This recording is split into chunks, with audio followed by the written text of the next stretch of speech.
Mga kababayan, si Kamanong po, nagbabalik na naman po ang inyong lingkod para po magkomento po sa inyo dito po sa Tambayang Makabayan.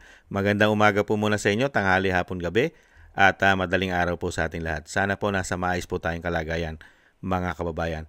Mag-umpisa na po tayo, komentuhan po natin. Ito pong kalat na po ito sa social media at pinag-uusapan na to, mga kababayan.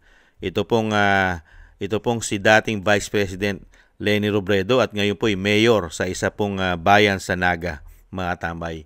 Ay ngayon po na-appreciate niya po yung nakita niyo po, na-appreciate niya yung panunungkulan, mga kabayan. Yung panunungkulan po ni dating Pangulong Duterte ay ibang-iba po sa ngayon. Dahil mismo po siya ay nagtatanong din po siya at nababahala po siya ngayon, mga tambay, dahil po mismo ang nagiging sangkot ay ang mga PNP. At syempre po, pati po ang mga asset ng PNP ay tinuturing pong pangunahing pulburon personality sa kanilang mga barangay. At syempre po, nababahala din po siya dahil po pati po ang mga estudyante ngayon, high school pa lang, biruin nyo, high school, ay nadadamay at nadadawit na sa bisyo na pulburon. Hindi po yan nangyari kay dating Pangulong Duterte. Di po ba? Naprotektahan po ang ating mga kabataan. Naprotektahan po tayo ng 6 na taon. At napakarami pong nalinis na barangay sa buong bansa. Mahigit 42,000 barangays. Mahigit pa sa 42,000 barangays ang nalinis o na-cleared sa pulburon.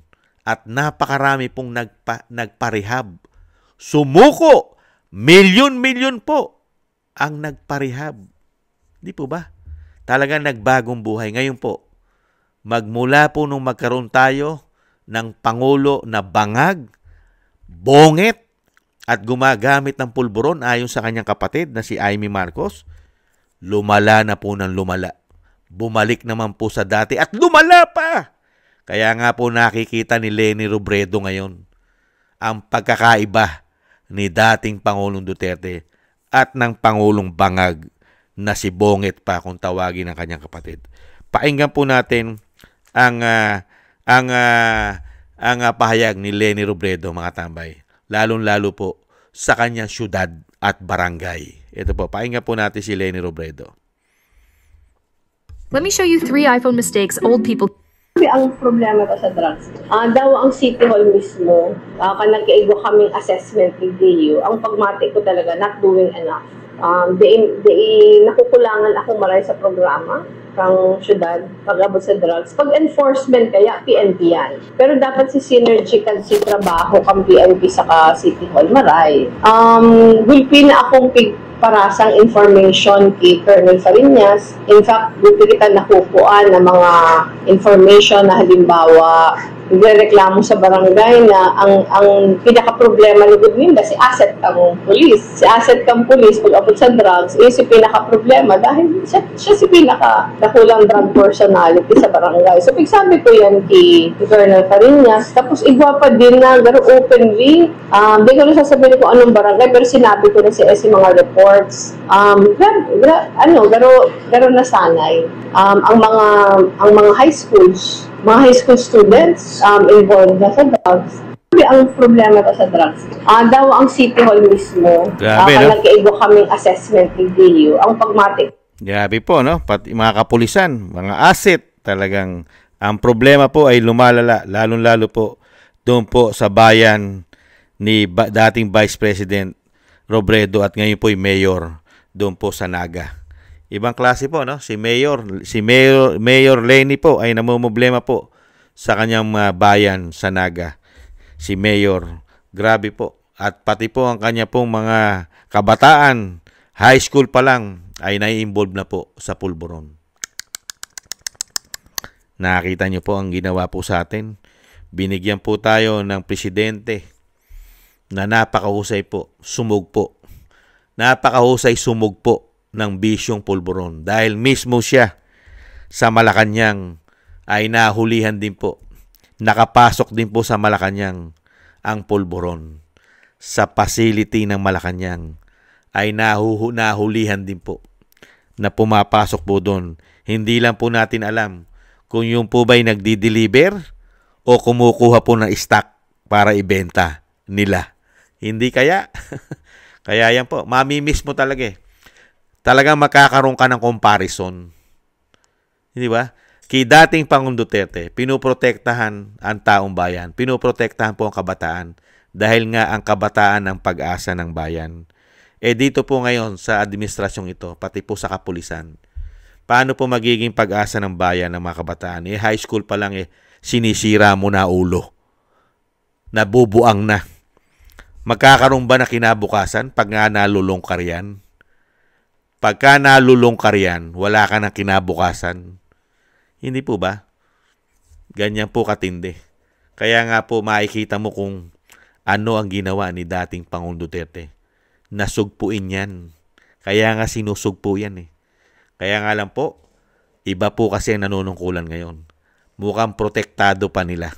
Kaya nga po ang dating Pangulong Duterte, pinatapo nila sa dahig eh. Di ba? Na walang due process, kidnapping pang lumabas. Hindi po ba? Ganyan po kawawalang hiya ang mga demonyong yan umano. Kaya nga po sa ating bansa, nagahari po ang kademonyuhan sa ating bansa. Nahandyan po ang kademonyuhan ng pagnanakaw nila, kademonyuhan ng pamumulitika nila, at kademonyuhan ng mga bisyo nila. Lalo-lalo ang pulburon. Yan po. Lalo po yan. Si Mayor Leni Robredo po nagpapatotoo na talamak sa kanyang bayan sa Naga itong si Mayor Robredo. Pati po ang mga kapulisan, pati po ang mga asset ng kapulisan ay siya rin pong problema dito po. Hindi lang po ang Naga. Hindi lang po ang Naga, mga bayan. Buong Pilipinas po ngayon. Buong Pilipinas na naman ay nalulukob tayo. Nasasakop na tayo ng kademonyohan ng pulburon. Buong Pilipinas. Kaya nakakalungkot po mga kabayan. Kaya nga po nananawagan tayo eh. Nananawagan po tayo kay Senator Amy Marcos na wala naman tayong inaasahan sa ating mga men in uniform dahil gustong-gusto po nila ang ating bansa ay maging demonyo ang mananunungkulan. Napakaraming demonyo na ang nanunungkulan sa ating bansa. Yan po ang gustong-gusto po ng mga men in uniform. Kaya nga po hindi nila mapalitan yan eh. Hindi nga nila matest ang buhok niyan eh, yung follicle test. Hindi nga nila mapa-follicle hair test yan eh. Di ba? Dahil gustong-gusto nila na magkaroon po ng commander-in-chief na may bisyo at lulong po sa pulburon ayon sa kanyang kapatid. Hindi po ba?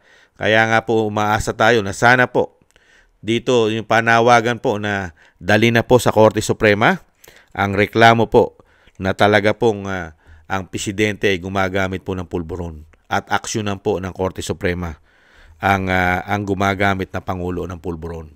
Yan po yung panawagan po yan kay Senadora Amy Marcos na mismo siya magpapatotoo sa Korte Suprema dahil napakarami niya nalalaman sa bisyo ng kanyang kapatid. Hindi po ba? At least ngayon, Madam, Mayor, nakita niyo po. Alam niyo naman po, Madam, Mayor Leni Robredo, di ngayon, alam niyo na. Alam niyo na kung sino at paano maglingkod ang mga Duterte. Ngayon nyo nakikita ang kagalingan ng mga Duterte maglingkod sa bayan, lalong-lalo sa pagsugpo ng pulburon. Hindi ba, Mayor? Dahil mismo kayo ngayon, namumblema na. Dahil dati, noong panahon ni dating Pangulong Duterte, ay natatakot po ang mga kapulisan na ma-involve sa pulburon. Ngayon po, hindi na po yata sila takot. Dahil mismo ang kapulisan, hindi po ba, yung dati pong PNP chief na si General Marbil, hindi po ba nagpahayag sila noon na hindi raw po maituturing na masamang bisyo ang pulburon. Bagkus, ito raw po ay nakakatulong pa, lalong-lalo po sa mga kababayan nating nagtatrabaho daw po sa gabi. Lalong-lalo yung mga nasa call center na panggabi. At lalong-lalo daw po yung mga biyahero nating mga driver, konduktor Di ba? Yung mga driver ay nakakadagdag daw po ito ng lakas. Lalong-lalo na hindi ka aantukin. Dilat na dilat ka. Dilat na dilat, mga kabayan. Ganyan po katindi. Kaya nga po lumakas ang loob ng kapulisan eh. Hindi po ba? Kaya po yan mga tambay, nakita po natin at nakita rin po ni Mayor Leni Robredo ang sitwasyon po. Hindi po nangyayari na yan ng 6 na taon kay dating Pangulong Duterte. Nagkaroon po ng takot ang gumagawa po nito. Lalong-lalo mga kapulisan. At naprotektahan po ang mga estudyante. Hindi po ba? Lalong-lalo sa bisyong pulburon. Unbelievable. Ganyan po ang binigay sa ating serbisyo ng mga hayop na yan. Umano. Maraming salamat po mga tambay sa nagusto po ng ating Tambayang Makabayan sa YouTube at TikTok. At ganun din po sa ating mga subscribers. Maraming salamat po sa inyo. Mabuhay po kayo. At ganun din po ang ating mga nagko-comment, mga kababayan natin nagko-comment, like, share, and subscribe. Maraming salamat din po sa inyo mga kababayan. At thank you rin po, shoutout po sa mga nagbibigay po ng tulong at biyaya sa inyong lingkod. Shoutout po sa inyo mga kababayan. Kay Nancy Lumampaw, Tatay Nick na Canada, Gay at Siena, Norma Garcia, Michelle Yamaguchi Vlog, Rosalina RK, Team 888, Wills Bubbles 5697, si Arfel Villacorta, Teodorico Erguisa Jr., si Annie Jo, ako si Pilam, Jobelin Watanabe ng Japan, si Jem Aris na United Arab Emirates, si Julieta Silona ng Sydney, Australia, Gina Ray, Solid DDS ng Berlin, Germany, si Jake Yahut 4531 ng Maisog, California, USA, si Eric Hershio ng Canada, at Kingston 123 ng Hong Kong, at si Bay Chichiyoko. Maraming salamat po sa inyo mga kabayan, sa inyo po mga tulong at biyaya na pinagkakalob. Mabuhay po kayo at ingatan po kayo sa inyong po mga paggawa. At syempre po yung dasal po natin sa ating bansa na sana po ay magwakas na po, matapos na po sa lalong mabilis ang kademonyohan po at kawalanghiyaan at pagnanakaw nila sa ating bansa. Sana po mga kababayan ay magwakas na sila. At ganoon din po ang ating dasal na tayo po lahat ay maingatan sa kapahamakan mga tambay ang ating buong sambayanan at tayo rin po at ang pamilya Duterte ay maingatan po at makabalik na po sa lalong mabilis ang dating Pangulo at madugtungan pa po ang kanyang buhay at kalakasan. Thank you po mga kabayan. Sa muli, paalam po. Bye-bye.